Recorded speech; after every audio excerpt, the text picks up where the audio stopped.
अस्सलाम वालेकुम Usman. Arabic word है आशरा। इसका मतलब है, सिंपल मीनिंग्स में अगर लें तो इशारा करना।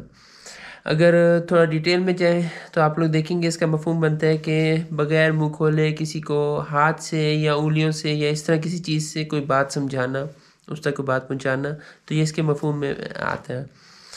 कुरान मजीद में आप लोग देखें, सूरह मरियम है, सूरह नंबर 19, इसके आयत नंबर 29 में है फ़अशरत इलैहि, तो उसने उस बच्चे की तरफ इशारा कर दिया। हज़रत मरीम अलैहिस्सलाम के बारे में बात हो रही है कि उन्होंने फिर बच्चे की तरफ इशारा कर दिया। फ़अशरत, यहाँ पे वर्ड यूज़ हुआ है फ़अशरत, देन शी पॉइंटेड।